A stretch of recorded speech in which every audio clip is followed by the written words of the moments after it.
disunat, hendak tidak Anda itu mengikuti apa yang dikerjakan Yesus pada saat itu? Itu memang dikhususkan untuk tradisi orang Israel, Kak, disunat, Kak. Hanya untuk khusus orang Israel. Itu memang sudah tradisi. Tapi ada perkataan Yesus yang Yesus bilang begini. Yesus kan itu dia nggak berpatokan. Bayangkan bait suci dia rombak loh. Orang berjualan di bait suci ya rombak. Media apa yang tidak sejalan kebaikan dengan ajarannya pasti dia rombak semua pada waktu itu. Ini, apa yang dirombak Pak? Yesus bilang, janganlah kamu kira aku datang untuk meniadakan hukum Taurat. Iya. Janganlah kamu kira aku datang untuk meniadakan hukum Taurat. Jadi selama dia ada itu satu hukum Taurat tidak. Iya, dia hanya menggenapi. Pertanyaannya, ketika hukum Taurat itu tetap ada, berarti Anda harus tetap mengikuti hal itu atau tidak?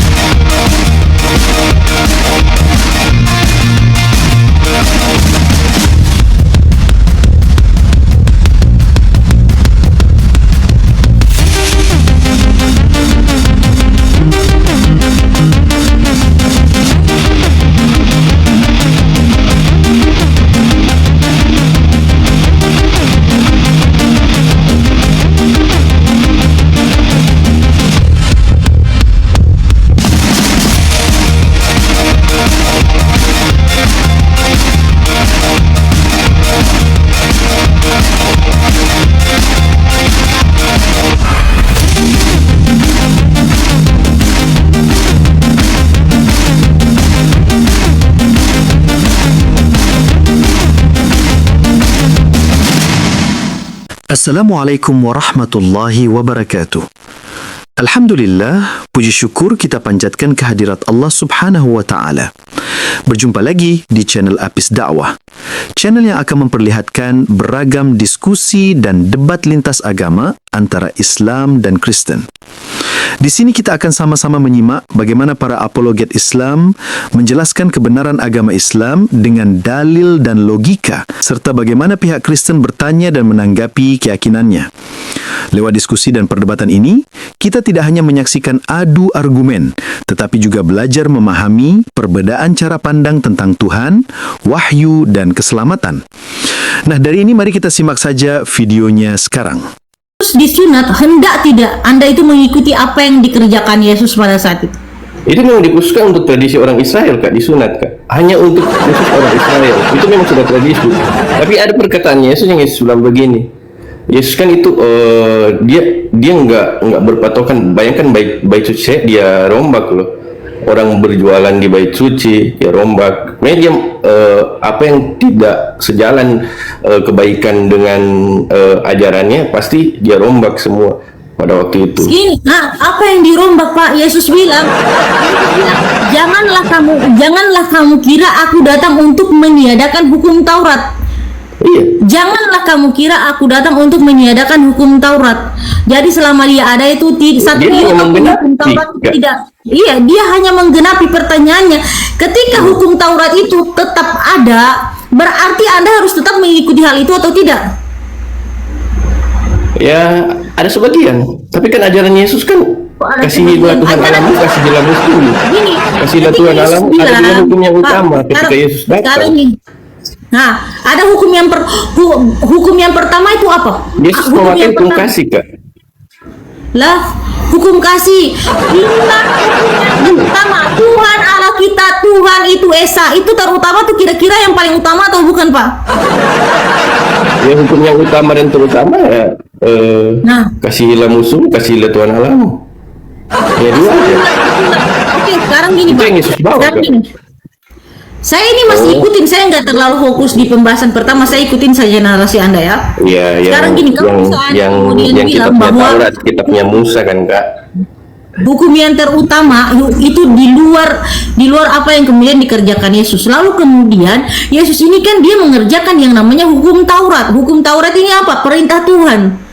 Perintah Tuhan, ada 10 hukum Taurat yang kemudian harus dilaksanakan. Memang dilaksanakan oleh Yesus. Pertanyaannya, ketika Yesus ini melaksanakan yang namanya hukum Taurat, Kenapa tidak Anda ikuti? Dan Yesus datang bukan untuk meniadakan hukum Taurat, melainkan dia datang untuk menggenapinya. Di Matius 15 ayat 19, 15 ayat 17 sampai 19. Lalu kenapa Anda ini malah meniadakan sebagian dari hukum Taurat? Kan hukum Taurat nggak ada diajarkan untuk. Tadi Anda berkata bahwa Anda ini adalah pengikut. Di hukum Sekarang Taurat gini Pak, nggak ada sunat Kak, seperti itu di hukum Taurat. Jangan membunuh. Tadi Anda berkata gini. Jangan mencuri. Itu saya enggak. Iya, tadi Anda berkata bahwa iya, masalahnya Yesus mengikuti tradisi Yahudi, Pak. Yang tradisi Yahudi apa? Setelah 8 hari Yesus kemudian disunat, Pak. Iya. Lalu kenapa? Kalau Anda bilang bahwa Anda adalah pengikut Yesus, otomatis apa yang dikerjakan Yesus? Baik itu menyembah Tuhan yang Esa, Tuhan Allah kita, Tuhan itu Esa, hukum pertama, ya. Tuhan Allah kita, Tuhan itu Esa. Bagi Yesus yang pertama yang paling harus diikuti adalah Tuhan Allah kita, Tuhan itu Esa. Lalu Bapak ini kemudian harusnya mengikuti yang namanya hukum Taurat, karena Yesus bilang, aku datang bukan untuk meniadakan hukum Taurat, melainkan untuk menggenapinya. Pertanyaannya, Yesus selama hidupnya dia melaksanakan yang namanya hukum Taurat. Dia disunat setelah 8 hari waktu dia lahir dia disunat. Lalu kenapa Anda tiadakan itu semua? Kan saya bilang itu tradisi Kak, tradisi orang Yahudi. Memang setiap anak yang lahir yang laki-laki Anda bukan harus pengikut mengikuti Yesus. tradisi itu. Berarti Kan Anda bukan otomatis, pengikut Kak. Yesus. Kenapa Kak? Berarti Anda bukan pengikut Yesus dong. Ya kita nggak lihat Yesus Nah. mau dikafani atau mau diapa, kita nggak lihat itu Kak. Kan makanya Tuhan Yesus itu selalu mengatakan dia melihat hati Kak. Hati yang tertuju padanya Kak, seperti itu. Iya, Kak. Bagaimana Anda mengekspresikan hati yang tertuju kepada Yesus itu seperti apa? Ya dari kelakuannya Dengan Kak, melanggar seluruh ajarannya gitu. Dengan Yesus mengajarkan Tuhan itu Esa. Anda mengatakan sabar. Yesus mengajarkan Tuhan itu Esa. Anda mengatakan Tuhan itu 3. Ini melanggar ajarannya atau tidak ini? Yesus benar. Yesus benar. Jadi Tuhan itu Esa atau 3? Tuhan satu. Oke, saya tes Anda ya. Anda Iya. Bapak. Berarti Yesus bukan Tuhan. Yesus kan bagian dari Bapa itu sendiri, firman. Tapi bukan Tuhan berarti. Kakak ini Bagian dari nangkap Bapa. ya. Kakak ini nggak nangkap. Yesus saya itu ini pakai firman akal Kak. sehat. Kan dari awal saya Saya sudah ini bilang Bapa ini yang pakai mengutus akal sehat. Yesus, firman yang menjadi manusia, firmannya Bapa yang menjadi manusia Kak. Otomatis Iya, Pak, hanya berarti satu. beda. Satu. Berarti beda. Kalau bilang firman dengan Bapa, apakah firman itu adalah Bapa itu sendiri? Kita harus telah di sini. Sekarang sabar, sebelum kita masuk ke Yohanes 1 ayat 1, saya tanya dulu, Yesus Tuhan apa bukan? Ya bagi orang Kristen Tuhan enggak. Kita menuhankan dia. Roh Kudus juga Tuhan apa bukan? Ya Tuhan juga Kak. Tuhan juga. Berarti Yesus Bapa dan Roh Kudus itu ada berapa? Kita menuhankan kok Roh Kudus. Oke, Kita ada berapa? Ada berapa Tuhan kita itu? dituntun oleh Roh Yesus Kudus Tuhan. Kak. Mau terserah, Ya, mau bilang Yesus. 3, mau 4, terserah Kak. Karena kita menuhankan mereka. Pokoknya Makanya, imani Kak, aja ini. makanya kayak Kalau gini, Kak. kalau kayak Ya. gini namanya pokoknya gini Pak. Tadi Bapak bilang saya ini pengen mencari ilmu Tuhan yang benar itu yang kayak gimana. Iya Kak. Maka Kalaupun begini Kak, kalaupun kan saya bilang saya mengikuti agama ini karena dogma Kak. Karena mengikut dari orang tua Kak. Tapi kalaupun saya terlalu ateis, otomatis saya harus mencari dong. Kalaupun orang tua saya ateis, saya harus mencari siapa sih Tuhan itu yang benar. Oke, sekarang gini Pak. Sekarang pertanyaannya gini, ketika Bapak itu sudah dibekali dengan yang namanya akal oleh Tuhan, Bapak jangan memusuhi akal Pak. Ketika Bapak beriman jangan memusuhi akal. Ini cuman nasihat saya sedikit. Bapak mau terima atau tidak? Ini Bapak, kemanusiaan. saya terima yang baik, saya terima Kak. Jangan memusuhi akal, karena Tuhan menciptakan akal itu sejatinya untuk mencari kebenaran. Iya. Sejatinya Tuhan menciptakan akal itu adalah untuk mencari kebenaran. Bagaimana sih kemudian mencari kebenaran itu? Maka kita harus berpulang pada definisi. Apa sih arti Tuhan? Apakah Yesus ini pantas disematkan kata Tuhan? Gitu. Yesus hidup, Bapak kenal Yesus sebagai manusia. Yesus hidup, punya roh, punya jasad, punya jiwa. Yesus pada saat hidup di dunia, dia itu punya roh, punya jasad, punya jiwa. Yang ketiganya ini yang kemudian dinamakan manusia. Bukan berarti jasadnya Tuhan, rohnya Tuhan, jasadnya sendiri manusia, rohnya manusia, jiwanya sendiri manusia, tidak bisa disebut manusia kalau tidak punya tiga unsur ini, Pak. Tidak punya tiga unsur ini, berarti Yesus itu tidak bisa disebut sebagai manusia. Tanpa jasad, roh ya cuman roh. Tanpa roh, jasad itu mayat, Pak. Jadi kalau misalnya Yesus ini mati, perpisahan antara roh dengan jasad, Bapak tidak bisa bilang bahwa yang mati itu adalah manusia. Yang mati adalah manusia, karena pada saat mati roh tidak mati. Yang mati cuma tubuhnya. Bapak tidak bisa bilang kayak gitu, karena ketika kematian itu disematkan kepada manusia, maka itu namanya perpisahan antara roh dengan jasad. Itu dua hal itu harus berperan. Bapak ini harus berpulang pada yang namanya definisi manusia itu sendiri. Ketika Bapak tidak bisa membedakan antara manusia dengan Tuhan, maka di sini salahnya Bapak. Sekarang gini, kata Allah di dalam Bilangan 23 ayat 19. Allah bukan manusia, bukan pula anak manusia. Yesus itu pernah jadi manusia tidak? Manusia dong. Nah, berarti Yesus itu Allah apa bukan? Ya, setelah dia bangkit dari kuasa maut ya, dia duduk, Berarti dia sama. naik ke surga, dia duduk di sebelah kanan Allah Bapa. Otomatis Yesus punya otoritas itu kembali kan? Berarti dia ini Allah apa bukan, Pak? Allah bukan manusia, bukan pula anak manusia. Sekarang pertanyaan, Yesus pernah jadi manusia, dia ini Allah apa bukan? Kan saya sudah bilang, Kak, inkarnasi dari Bapa itu sendiri, Firman yang menjadi manusia. Inkarnasi, Pak. Iya, Firman yang menjadi Kata Bapak. manusia, Kak. Iya, Pak, tapi kata Allah ini bukan manusia, bukan pula anak manusia. Artinya rumusnya Allah adalah bukan manusia, bukan pula anak manusia. Artinya manusia tidak masuk kategori Allah. Kan menuju ke Bapa, Kak. Dalam ayat itu kan menuju ke kepada Bapa. Bapa. Iya. Berarti Yesus sudah termasuk Bilangan di itu dalam kan Allah. perjanjian lama, Iya, Kak. Belum kedatangan Yesus. Iya. Lah, Masih yakin berarti ya? Yesus ini Yahweh, Kak. bukan yang berkuasa. Gini, Yesus ini tidak berkuasa atas perjanjian lama. Artinya, kalau memang itu perjanjian lama berbicara bukan tentang Yesus, berarti Yesus ini bukan Tuhan yang disebutkan di dalam perjanjian lama. Bapak sepakat tidak? Kenapa, Kak? Bapa. Kalau Kalau menurut saya itu bilang- Bapa, Kak. Kalau menurut Itu saya Bapa, Bapa. oke. Iya, Oke, berarti bukan Yesus. Bapa. Berarti Bapak bukan Yesus. Karena firman-Nya, Kak. Setelah perjanjiannya dia Lagi. firman-Nya. Bingung lagi, Pak. Bingung lagi ini namanya, Bapak. Tidak susah jawabannya. Tadi Bapak dan Boleh, Yesus Kak. adalah Begini satu. saya, Kak. Sekarang Begini, pada saat bicara tentang perjanjian lama, Bapak dan Yesus itu beda. Kok gitu, Pak? Memang begini, Kak. Memang begini. Kalau kita menjelaskan keyakinan kita, otomatis Kakak nggak terima, Kakak. Karena Kakak beda dong. Begitu juga dengan saya menjelaskan. Begitu juga dengan Kakak menjelaskan, saya pasti nggak terima. Nggak masuk logika saya. Pak, begini, Pak. Ya, Pak, seperti gini, itu. Pak. Gini, Pak, kita itu berbicara tentang akal sehat. Akal Iya. sehat itu dia berpulang pada apa? Pada ilmu, pada definisi yang hakiki, definisi yang sebenarnya. Sekarang pertanyaannya, Bapak, saya bukan berbicara tentang iman Islam. Saya tidak berbicara tentang iman. Saya bicara tentang akal. Bagaimana akal kita menelaah definisi dari Tuhan? Apakah Tuhan itu kemudian pantas disematkan kepada manusia yang terbatas ataukah tidak gitu, Pak?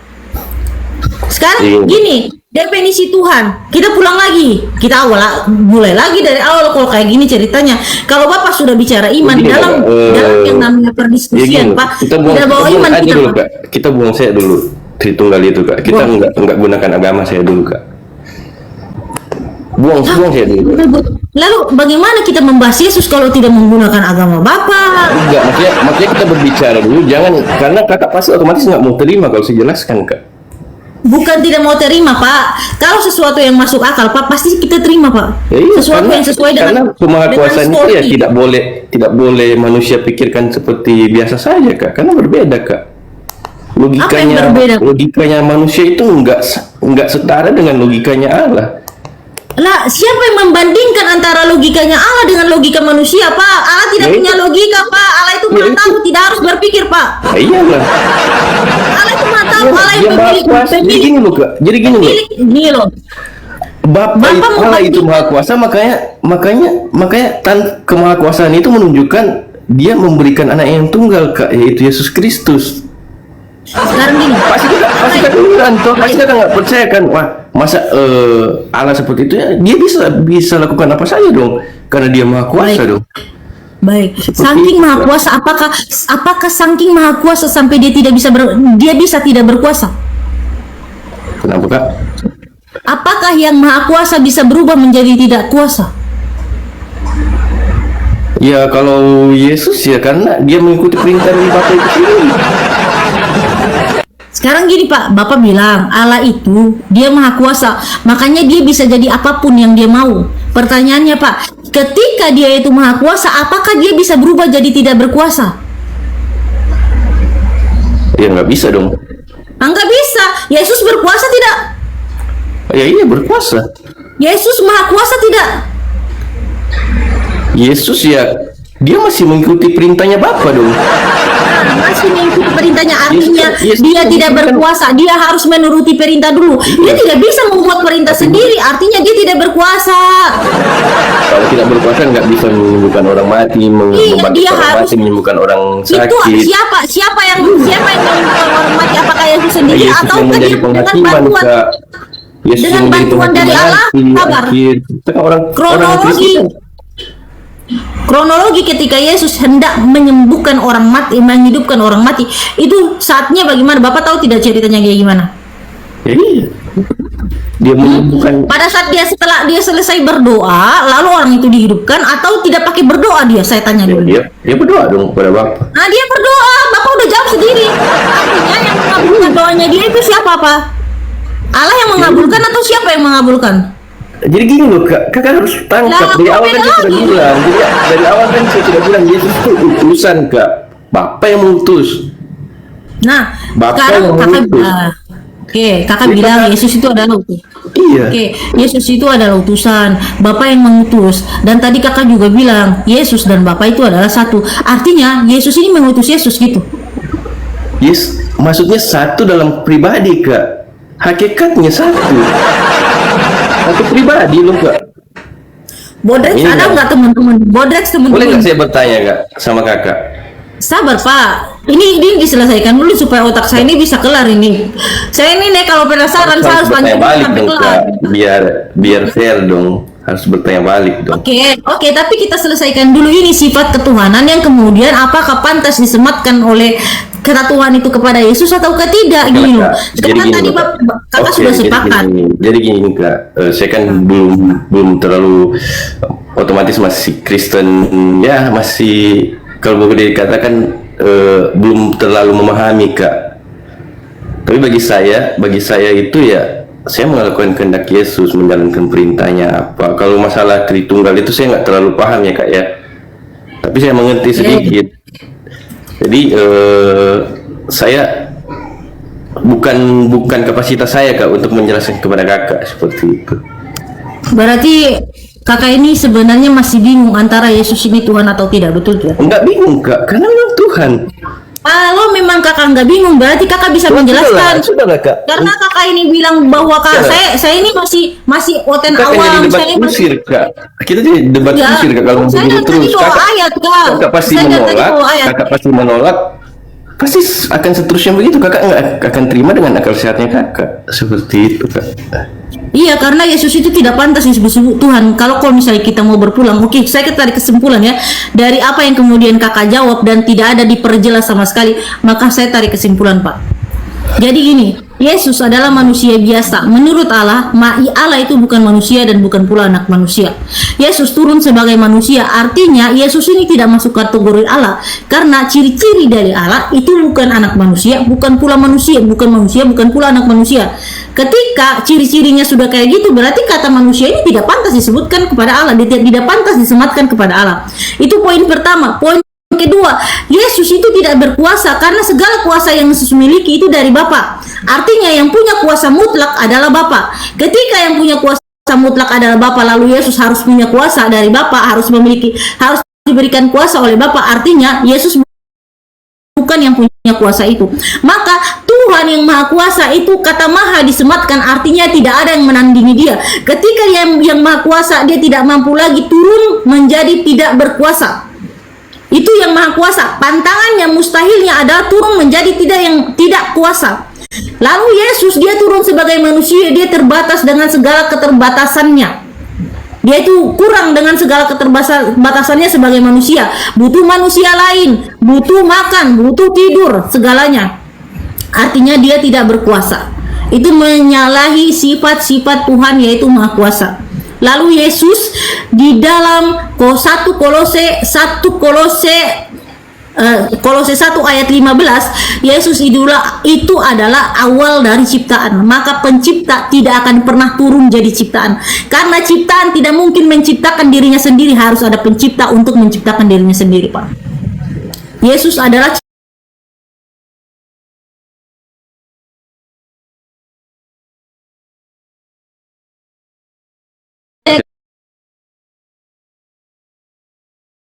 Kakak mau tanya, kakak tanya tentang Islam, silakan. Oke, jadi gini Kak. Dan tadi kan Kakak sudah bahas terkait penyaliban ya Kak ya. Oke. Kalau menurut Kakak, Yesus itu disalib atau enggak?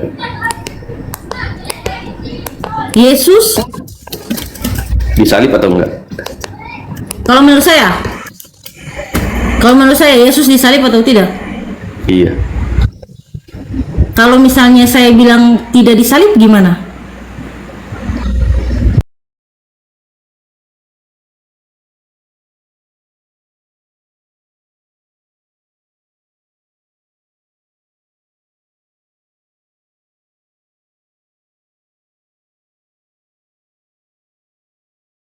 Kalian nggak buka kamera? Kemudian Bapa Tuhan kan, yaitu Tuhan yang disalib, atau Yesus ini adalah yang kakak maksud dengan Nabi Isa? Yesus yang lahir dari Maria, hidup di Yerusalem, hidupnya 30 tahun, dia pernah jadi guru, dia pernah mengajar, itulah Yesus yang kami sebut dengan Nabi Isa. Kalau Yesus yang kemudian Bapak bilang disalib, berarti dia bukan Nabi Isa kami. Berarti ya terserah, Bapak mau menganggap disalib atau tidak, merujuk kepada Bible Bapak, ya kan? Tapi kan kita melihat satu cerita dalam kitab suci itu, kita harus merujuk dalam sains ya Kak, dalam sejarah. Kita harus melihat sejarahnya kok. Ada saksi nggak Kak pada waktu itu Yesus langsung terangkat di Isa? Jadi menurut saya, pandangan saya Kak, itu Isa sama Yesus itu tokoh yang sama sih sebenarnya Kak ya. Cuman walaupun cerita-ceritanya banyak yang berbeda ya Kak ya. Oke. Di Al-Quran Tokoh yang dibilang sama. Yesus langsung Nabi Isa. diangkat. Jadi gini, biar saya luruskan dulu ya Pak ya. Tadi saya sebenarnya menurut pandangan saya Kak ya, menurut pandangan saya tokoh yang sama, cuman Oke. ada beberapa cerita yang berbeda Kak. Baik, biar saya luruskan dulu antara Nabi Isa dengan Yesus. Ketika kakak meyakini bahwa Nabi Isa kami adalah Yesus yang kakak percayai sebagai Tuhan, maka kakak harus juga meyakini bahwa Nabi Isa yang kami percaya itu bukanlah Tuhan. Nabi Isa hanyalah Nabi. Karena dijelaskan dalam Al-Quran, kalau misalnya kakak merujuk kepada Al-Quran bahwa Yesus itu sebenarnya tidak disalib, maka kakak harus percaya siapa yang kakak tuhankan sekarang adalah Nabi Isa. Maka kisah lengkapnya itu ada di Al-Quran Pak. Ada di Al-Quran Kak. Kalau kakak mau merujuk kepada Nabi Isa, pertanyaannya, yang kakak tuhankan ini yang disalib atau yang tidak disalib? Yang disalib lah. Yang disalib berarti bukan Yesus yang disalib. Enggak. Karena kalau kakak mau menuhankan, Jadi kalau gini, misalnya kakak gini loh Kak, sabar. Kalau misalnya kakak mau merujuk pada cerita Nabi Isa, kakak bilang bahwa Nabi Isa itu adalah orang yang sama dengan Yesus. Artinya kakak mengakui bahwa Nabi Isa harus berdasar pada Al-Quran, karena dalam Al-Quran Nabi Isa disebut Nabi. Berarti kakak sepakat bahwa Nabi Isa itu tidak disalib dan Nabi Isa itu bukan Tuhan. Nabi Isa hanyalah Nabi. Ketika kakak menuhankan Nabi Isa, berarti kakak cuma menuhankan manusia, bukan benar-benar Tuhan. Maka kakak tidak akan pernah memperoleh hidup yang kekal sesuai dengan Yohanes 17 ayat 3. Karena Yohanes 17 ayat 3 bilang, inilah hidup yang kekal itu, yaitu mereka mengenal engkau satu-satunya Allah yang benar dan mengenal Yesus Kristus yang telah engkau utus. Jadi gini loh Kak, jadi gini, dalam pandangan iman Kristen ya Kak ya, dalam pandangan iman Kristen ya, kalau Yesus nggak mati, Yesus nggak salib, otomatis itu sia-sia Kak. Saya nggak percaya otomatis orang Kristen bubar nggak akan itu, karena Kristen itu ya karena kebangkitan Yesus. Kalaupun Yesus nggak bangkit pada waktu itu, kalaupun Yesus nggak mati pada waktu itu Kak, Kristen itu nggak ada. Kita nggak percaya Yesus Kak. Mungkin kita percaya sesembahan yang lain Kak. Sekarang ini Kak. Iya. Sekarang gini, Yesus ini diangkat menjadi Tuhan itu menurut sejarah terjadi pada tahun 325 Masehi. Pada saat itu adanya Konsili Nikea. Iya. Konsili Nikea yang kemudian ada dua suara. Suara pertama mengakui bahwa Yesus itu adalah Tuhan. Suara kedua mengakui bahwa Yesus ini bukan Tuhan. Kemudian kenapa sampai ada suara yang mengatakan bahwa Yesus bukan Tuhan? Kalau memang pada saat itu Yesus adalah Tuhan, maka tidak akan ada perbedaan pendapat. Tidak akan ada perbedaan pendapat, Kak. Iya benar. Kenapa? Kenapa tidak akan ada perbedaan pendapat kalau memang dia benar-benar Tuhan, Kak? Karena yang namanya Tuhan itu pasti akan memperkenalkan dirinya kepada hambanya. Sekarang gini, Pak. Sekarang gini, Kak. Itu kan saya sudah jelaskan dari tadi sama kakak. Firman yang Sama. menjadi manusia. Iya, gini, tidak ada eksplisit kemudian Yesus berkata bahwa akulah Tuhan, sembahlah aku di dalam kitab. Iya, Bapak memang, cari memang benar, Kak. Memang nggak ada. Sekarang gini, Kak. Oke, Memang saya nggak kasih ada. analogi. Saya kasih analogi kepada Nggak ada Kakak. yang mau Supaya ditemukan gampang dia. gitu, Kak. Iya, saya kasih analogi supaya gampang dipahami. Sekarang saya mau tahu nih, saya mau kenal sama Kakak nih. Kakak namanya siapa? Itu keren. Kak Preng. Kak Preng umurnya berapa? 34. 34. Terus Kak Preng nomor sepatunya berapa? 43. 43. Mantap. Berarti artinya ketika saya ingin mengetahui tentang Kakak, ini saya andaikan dengan hamba Tuhan. Ketika saya ingin mengetahui tentang Kakak, artinya saya harus tahu dari mulut Kakak atau dari mulut orang lain. Ya melalui dari mulut Yang saya. benar-benar. Harus Dari dari mulut saya. Kakak? Iya. Dari mulut Kakak. Pertanyaannya, ketika Tuhan yang Anda yakini Tuhan tidak pernah memperkenalkan dirinya sebagai Tuhan, lalu Anda dengar dari orang lain bahwa dia adalah Tuhan, sembahlah dia. Pertanyaannya, apakah dia betul-betul Tuhan ataukah tidak? Karena dengar dari perkataan Yesus, firman. Di mana perkataan Yesus tentang Yesus adalah firman itu sendiri, dan di mana perkataan Yesus tentang firman berubah menjadi Yesus, di mana perkataan Yesus tentang firman berubah menjadi manusia dalam Yohanes 1:14 itu adalah Yesus itu sendiri. Silakan. Kan saya bilang Kak dari awal, Yesus itu datang bukan mau menunjukkan dirinya Tuhan, tapi ada beberapa kemahakuasaannya yang kita orang Kristen percaya bahwa dia Tuhan. Contoh membangkitkan, contoh dia yang menjadi hakim, contoh dia yang menyediakan tempat kepada Bapa di surga, seperti itu. Kayak kita menuhankan dia, Sekarang Kak. gini, Kak, kalau bicara kemudian membangkitkan orang mati, artinya orang yang bisa membangkitkan orang mati dia Tuhan gitu. Kenapa, Kak? Bukan, banyak otoritas lain, Kak. Otoritasnya seperti ya dia menjadi hakim, dia yang mengadili setiap manusia, dia akan datang kedua Sekarang kali. gini, Kak, berarti dia pada saat hakim dia mampu untuk menjadi hakim di suatu tempat, itu berarti dia juga bisa Tuhan. Banyak hakim di Indonesia, Kak. Banyak hakim di seluruh dunia, Kak. Apakah Bukan. hakim-hakim itu juga Itu Tuhan? kan, itu kan mengadili, Kak. Mengadili. Iya, itu kan. Hakim ini fungsinya mengadili tidak? Dia mengadili ketika kita sudah mati, nanti dia yang akan menjadi hakim. Nanti Oke, pertanyaan gini, Bapak bilang bahwa yang membangkitkan orang mati, yang membangkitkan orang mati itu adalah Tuhan. Lalu bagaimana dengan Elisa yang mampu untuk membangkitkan orang mati, Pak? Nabi Elisa. Nabi siapa? Elia. Nabi Elisa. Iya. Nabi Elia itu, Kak. Nabi Elisa mampu untuk membangkitkan orang mati, menyembuhkan orang sakit. Terus Elia juga Cuman beda, iya memang ada beberapa nabi yang dipakai Allah, dipakai Bapa itu sendiri untuk menjadi. Jadi setiap nabi yang Tuhan pakai pasti otomatis ada bernubuat, pasti bermujizat, Kak. Setiap nabi yang diutus Tuhan, setiap berarti nabi yang Nabi Yesus ini cuma nabi. otomatis. Berarti Yesus ini dia cuma jadi nabi. hakim juga, Kak. Dia jadi hakim untuk Ini, menghakimi berarti dia cuma nabi. orang mati juga dia akan menghakimi, Kak. Tapi penghakimanku adil sebab segala keputusan itu bukan dari dia tapi dari Bapa. Gimana dong, Pak, kata Yesus kayak gitu? Dia menghakimi itu sesuai perintah dari Bapa, Kak, bukan perintahnya dia sendiri. Pertanyaannya, ketika Bapa sudah mengakui bahwa Yesus adalah utusan, lalu dia menerima perintah dari Bapa untuk menghakimi, apakah dia punya kuasa untuk menghakimi? Iya, menghakimi. Lah, Kan saya dia punya kuasa. dari awal kita menangkap Bapa dan Yesus Dia itu punya kuasa. sama, Kak, satu. Dia yang punya kuasa atau diberi kuasa, Pak? Sama-sama. Yesus itu punya otoritas, Kak. Dia punya otoritas kuasa. Ya, otoritasnya Tapi dia berbeda dikasih dengan sama Bapa, Bapa atau Kak. dia punya sendiri? Ya otoritas dari Bapa. Otoritasnya ini, iya otoritas dari Bapak. Betul bos, mantap. Bapak mantap.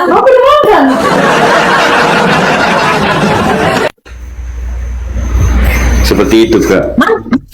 Mantap Pak, berarti dari Bapak sepakat ya? Dari Bapak Artinya loh. dia diberikan otoritas kan? Bukan dia yang punya sendiri kan dari awal? Syukran jazakallah khair. Berarti dia ini diberikan otoritas, bukan dia yang punya kan? Dia pun punya otoritas itu Kak. Lah katanya diberikan tadi, sekarang kok jadi yang punya lagi? Iya benar. Katanya diberikan tadi Kak. Udahlah Kak. Kakak ini pusing saya. Kok konsisten? Katanya kakak nggak konsisten jawabnya dari tadi Kak. Pusing Kak, pusing. Otomatis kalau saya menjelaskan tentang iman Kristen pasti Kakak nggak ngerti Kak. Kita sudah jelaskan tentang sifat ketuhanan, tentang maunya Allah tentang Tuhan, dan maunya Yesus sekarang Pak. Biar saya kasih sedikit. Maunya Yesus dalam Jadi gini loh Kak. 21. Jadi gini loh Kak. Kak, jadi gini. Ada penjelasan yang memang saya percaya kenapa Yesus disalibkan gini Kak. Pada waktu itu pada proses penyaliban Kak, murid-murid Yesus kan itu ada sebagian pergi Kak, maksudnya meninggalkan dia. Banyak yang meninggalkan dia karena ketakutan Kak. Pada waktu itu kan bangsa Romawi kan, kekaisaran Romawi kan itu sadis Kak. Kalau hukumannya kalau dia tahu dia mengikuti Yesus ya pasti otomatis dia dihukum juga Kak. Oke. Nah, kenapa? Pertanyaannya gini. Jadi gini Kak. Pertanyaannya Jadi gini. Tunggu. Dengar dulu penjelasanku.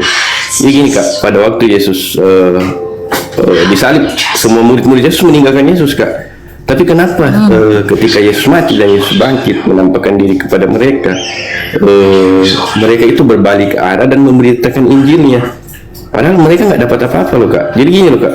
Bayangkan dari ke-12 murid Yesus hanya satu orang saya yang meninggal karena tua, yaitu Yohanes aja Kak. Tapi yang ke-11-nya itu mati semua Kak. Mati karena disiksa mengabarkan Injilnya. Kenapa pada waktu itu murid-murid Yesus berbalik arah Kak? Pasti mereka ada sesuatu dong yang mereka tahu bahwa benar-benar Yesus ini bahwa Tuhan. Padahal begini loh Kak. Padahal secara logika saja Kak. Tunggu ya Kak. Saya secara logika kan mereka hidup bersama Yesus pada zaman itu tuh Kak. Pada waktu Yesus belum mati Kak, istilahnya mereka merasakan mujizat-mujizat Yesus, mereka duduk bersama-sama dengan Yesus, mengikuti Yesus. Tapi pas ketika mau penyaliban, mereka meninggalkan Yesus Kak. Mereka khawatir karena jangan sampai dia bukan Tuhan. Pas selesai Yesus mati dan bangkit hari ketiga, mereka berbalik arah dan mati pun martir Kak. Mereka mati disiksa semua, ada dirajam, dipenggal kepalanya. Oke, sekarang gini, pada saat jadi gini Kak. Tadi kakak sendiri bilang pada saat Yesus ini mau disalibkan, murid-murid Yesus pada berbalik. Kenapa? Karena mereka khawatir Yesus itu murid Yesus meninggalkan dia Kak, meninggalkan dia. Karena mereka otomatis tidak percaya seperti itu. Iya, sekarang gini Kak, ketika mereka itu khawatir, ini kan ceritanya murid Yesus ini yang 12 itu mereka hidup bersama Yesus pada saat itu. Iya, padahal itu mereka hidup loh. Kenapa? Pada saat Yesus ini hidup selama 30 tahun bersama dengan 12 murid ini, mereka masih tidak yakin bahwa Yesus itu adalah Tuhan. Kenapa kalian yakin bahwa Yesus itu adalah Tuhan? Nah gini karena kan Yesus itu datang, dia nggak mengaku dirinya sebagai Tuhan. Dia memang melayani Kak. Dia melayani sama seperti kita melayani. Dia mengibarkan Injil, mengabarkan Injilnya. Dia melayani Kak. Dia merendahkan diri menjadi manusia Kak. Baik, Yesus ini merendahkan diri menjadi manusia dan juga dia melayani manusia. Pertanyaan segini, lalu di mana kemahasucian Tuhan ketika dia turun dan melayani kalian? Di mana mahasuciannya dia? Bertentangan lagi dengan kemahasuciannya Tuhan. Kalau misalnya kakak bilang beda Kak. melayani manusia. Sekarang gini Pak, melayani manusia. Ada juga di dalam Yohanes 13 berapa 19 apa berapa itu tentang aku ini adalah guru dan Tuhan. Maka ayat selanjutnya itu maka dia itu mencuci kaki muridnya. Pertanyaannya kayak gini, ya dia lagi melayani murid untuk mengajarkan bagaimana melayani murid. Pertanyaan kepada kakak, ketika Tuhan itu disematkan kata maha suci, lalu dia turun mencuci kaki murid, di mana maha sucinya Tuhan ketika Tuhan berubah menjadi pelayan untuk ciptaannya, silakan. Itu kan dia dalam seutuh-utuhnya manusia, Kak. Dia menjadi manusia. Otomatis dia harus menyetarakan dirinya dengan manusia, Kak. Berarti Yesus bukan Tuhan. Kakak ini nggak nangkep sih dari tadi. Ya, itu kan gini loh, kalau misalnya Anda mau memisahkan antara dia manusia, dia Tuhan, berarti Anda harus memisahkan sifat Tuhan dengan sifat manusia. Dan sifat Tuhan dengan sifat manusia tidak bisa masalahnya gini, Pak. Kalau kakak mau menyamakan bahwa Tuhan itu adalah Yesus ini terbatas, Tuhan itu tidak terbatas, tidak nyambung artinya, Pak. Tidak bisa tidak terbatas, dan terbatas itu dia sama dalam waktu yang sama, Pak. Dia terjadi dalam waktu yang sama, tidak bisa. Itu ilmu logika, Pak. Ilmu logika formal itu nggak bakalan nyambung, Pak. Bukan bagaimana? Kenapa saya bisa masuk kalau dari makan? Itu bertentangan dengan ilmu logika formal, Pak. Rumusnya jika A. Sudahlah, Kak. Saya mumet otakku, Kak. Belum paham sampai di situ, Kak, untuk menjelaskan kepada Kakak. Itu, Pak. Pak gini, Pak. Nanti saya cuma naik mau lagi, kasih. Kak. Saya mau belajar, Ya, saya masih terus belajar. Saya naik lagi, Kak. Iya, Dan sebentar, ada Pak. Saya beberapa kasih. pertanyaan, yang saya mau tanya. Nanti, Kak. Ya. Tapi sebentar, Pak, saya kasih sedikit saja, Pak. Pak, Tuhan itu gini loh. Tuhan menciptakan manusia turun ke bumi untuk apa? Untuk jaga bumi ini. Dia tidak mungkin turunkan manusia begitu saja. Lalu Tuhan mengizinkan iblis untuk turun ke bumi untuk menggoda manusia, Pak. Tapi Tuhan memberikan manusia yang namanya akal sehat, kehendak bebas, dan juga petunjuk. Sekarang pilihannya kakak mau pilih petunjuk atau mau pilih godaan iblis. Maka petunjuk itu harus berdasar, Kak. Percaya sama Bible-nya kakak, jangan percaya doktrin gereja. Belajar Bible-nya kakak, jangan cuma dengar doktrin gereja, Pak. Iya. Jangan Karena cuma dengar, Pak. Karena gini loh, Kak. Bagi saya itu bukan doktrin yang menyelamatkan kita, Kak. Enggak ada. Bible yang menyelamatkan Bapak, Pak. Saya sepakat. Bible yang menyelamatkan Bapak. Doktrin kan itu hanya dari kata-kata manusia, Kak. Doktrin kamu harus Mantap. percaya Tritunggal apa. Mantap. Saya nggak percaya Mantap itu. yang begitu-begitu, Kak. Intinya saya mengikuti apa yang perkataan Yesus, Kak, dalam Alkitab. Dia Oke, maka kata Yesus, mengampuni. inilah Seperti hukum saya, yang Kak. terutama. Hukum yang terutama itu Tuhan Allah kita, Tuhan itu Esa. Esa itu tidak terbagi menjadi 3, Pak. Tidak 3 tapi 1 tapi 3, Pak. Saya cuma mau bilang. Nggak apa-apa, Kak. Nggak apa-apa. Banyak juga orang Kristen yang Bapa dan Yesus itu adalah satu. Banyak juga yang bertentangan. Ya, karena Bapak di sini terkena doktrin namanya. Iya, Bapak semua kita terkena doktrin, Kak. Kakak juga terkena doktrin. Ya, saya belajar, Pak. Kita mau mencari Saya belajar kebenaran kalau itu, Kak. doktrin tuh, Pak, gini, bedanya doktrin dengan belajar, Pak. Saya bicara, saya cuma memberitahukan sedikit apa yang saya ketahui. Bedanya doktrin dengan belajar. Doktrin itu mendengar secara mentah-mentah terima kita. Kita mendengar orang lain yang kita anggap dia itu berdedikasi. Dia punya title, itu doktrin. Dia ini ustadz atau dia ini pendeta. Saya dengarkan apa yang dia omongi karena dia ini pendeta, otomatis dia pasti tahu. Maka dengar, mau benar, mau tidak benar, mau benar atau tidak benar, tetap diterima. Tapi kalau belajar itu kita menelaah apakah sesuatu informasi ini benar ataukah tidak benar. Kita telah dengan akal sehat, itu belajar. Lalu kita pelajari konsep-konsepnya kayak gimana, ilmu yang mendasari ini apa, dari mana rujukannya, di mana dasar-dasar ilmunya, dari mana buku apa yang harus saya baca, itu namanya belajar, Pak. Nah, contohnya kalau Bapak mau belajar tentang kekristenan, maka belajar dari Bible, Pak. Jangan dengar dari orang lain. Ya benar, Kak. Bapak Saya baca Bible. belajar dari Bible. Iya. Makanya Bapak belajar yang banyak, Pak. Belajar yang banyak, pasti nggak bakalan ketemu Tritunggal, Pak. Pasti nggak bakalan ketemu Tuhan 3 tapi 1 tapi 3, Pak. Iya, terima kasih, Kak, ya. Semoga Bapak itu diberikan pencerahan sama Allah lah, diberikan hidayah sama Allah, dibukakan akal sehat. India gini, Kak. Jangan saling menghakimi karena keselamatan itu masing-masing dari pribadi kita, ya, Kak. Jadi Bukan, Pak, keselamatan dari kita menaati aturan Tuhan, Pak, bukan dari pribadi kita. Enggak, Itu suka-suka kita namanya. ya, Kalau dari kita itu jadi gini loh, kita, Kak. Pak. Walaupun kakak berada di agama yang benar ya, menurut saya, tapi kalau kelakuannya kakak bejat juga, kan nggak mungkin juga Tuhan akan menyelamatkan kakak. Tapi Tuhan itu punya aturan, Pak. Makanya kita harus taati. Kalau kita taati, otomatis kita tidak akan jadi bejat karena aturan Tuhan itu yang untuk kebaikan, Pak, bukan untuk yang jahat. Iya, untuk baik-baik kan, Kak. Seperti Tuhan tidak pernah membuat aturan yang tidak adil, apalagi untuk dirinya sendiri, Pak. Tuhan tidak pernah mengadili dirinya sendiri karena aturan yang dia buat untuk ciptaannya, Pak, bukan untuk dirinya sendiri. Jadi begini loh, Kak. Saya itu orangnya liberal, Kak. Jadi saya bagi saya itu agama itu nggak menyelamatkan kita loh, Kak. Bagi saya itu agama nggak. Iya, yang menyelamatkan kita itu hati kita, Kak. Kalau kita baik ya, pasti otomatis terselamat. Berarti kakak tidak mau sesuai dengan aturan Tuhan gitu.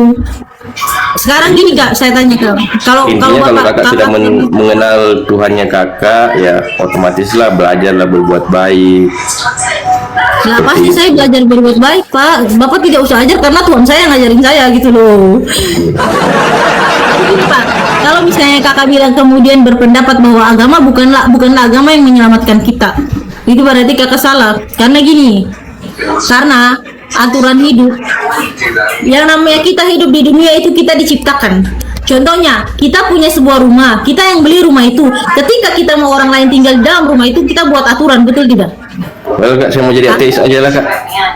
Bila, nah itu Kak banyak belajar dari Caca, Pak ya. Nanti Caca tanyain, oh gini gini. Pusing saya, Kak, pusing. Pusing dah. Iya, Kak. Oke, Kak, makasih ya, Kak ya. Mantap Kakak, semoga dikasih daya sama Tuhan, Kak. Assalamualaikum, Kak. Waalaikum.